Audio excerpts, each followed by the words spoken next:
This past summer, I worked at an Indian restaurant owned by a family friend. And while there were many memorable moments, one in particular has been bugging me. One of the chefs asked me, "Are you Indian?" It made me think about how many times I've heard that question and how I don't know what to say. I mean, on one hand, I am, but then again, am I? When people in Canada ask, I say I'm Indian, and when people in India ask, I say I'm Canadian. But in my own head, I tell myself I'm both, a unique mix of both cultures that I've culminated over time. And in this world that I've created in my head, everyone can accept that I'm part of both cultures, and that that's completely fine. But sadly, that's not reality. An Indian friend of mine and I were talking when they said, "I don't look Indian at all, not even a little bit." And I asked them what about me made me so clearly not Indian, and they began a list. I don't have an accent, I'm too pale, I don't speak any Indian language, I don't understand Hindu culture, and so on. And while they weren't trying to offend me, it hurt. I felt disconnected from this culture that I had grown up with. To me, it had seemed so obvious how Indian I am. An obvious fact, like the grass is green, the sky is blue, and I am Indian. But after this conversation, I began going through all the conversations I'd had that had seemed so similar to this one. And it brought me to the world-renowned question that's been asked time and time again. Who am I? There's actually a word for someone with my cultural identity. Biculturalism is, by definition, the presence of two cultures in one country or region. A person from two different cultures residing in one place. Biculturalism is a central part of my identity, but something that I've struggled with for a long time. Being able to balance my family's Indian traditions and values with the Western predisposed idea of normal is a challenge all on its own, but then explaining that to another person is a whole different struggle. Let me tell you a bit about myself so we can begin to understand who I am. My full name is Angel Prasad Jessica Grace Savanagouder. I'm 15 years old, and I was born in Rankin Inlet, Nunavut. I'm the only person in my entire family history to be born outside of India. My family immigrated to Canada in 2006, with my mom working as a nurse, my dad as a teller in the bank, and my six-year-old brother awaiting his amazing younger sister. And throughout my life so far, one thing has been made absolutely clear. I'm the Canadian one in my family and the Indian one in my friends.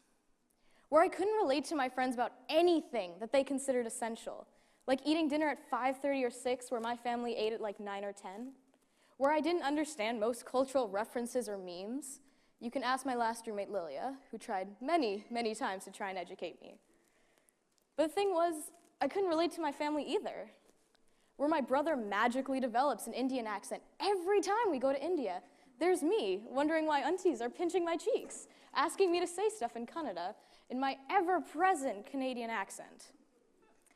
Where my cousins know exactly what's considered sociably acceptable to wear anywhere and everywhere, there's me wondering why everyone's staring at me in my short shorts and tank top. To be honest, I stick out like a sore thumb.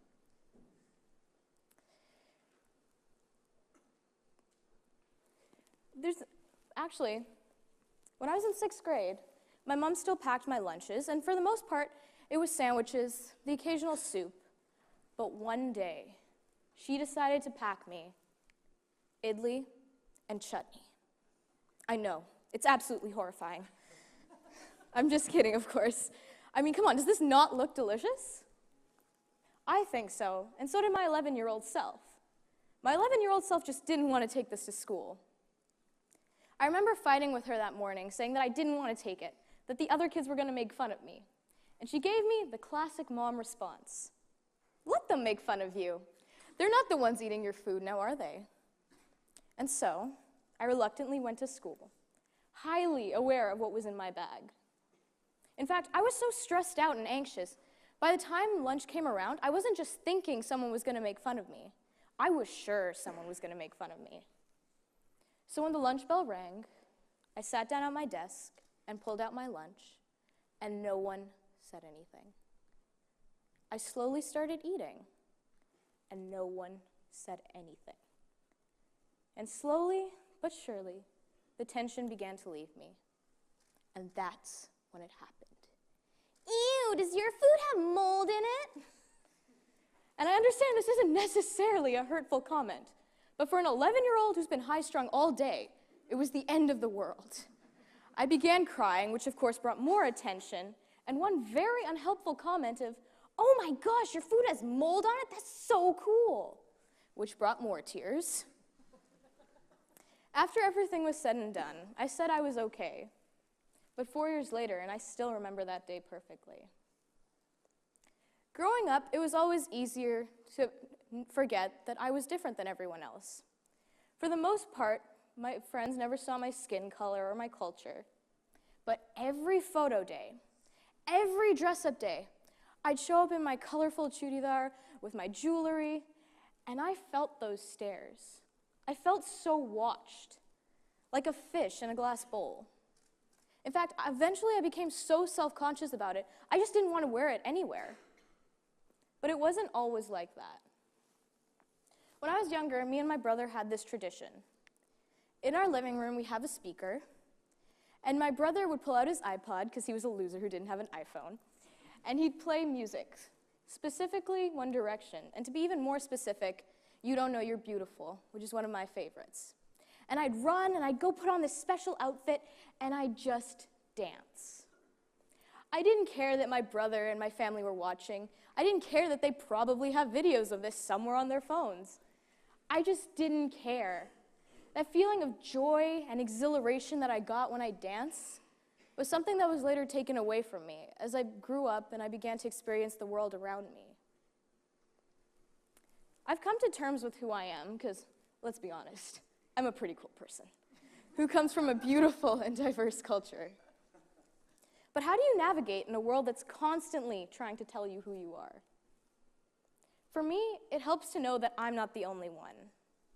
There are so many other people who have stories just like mine.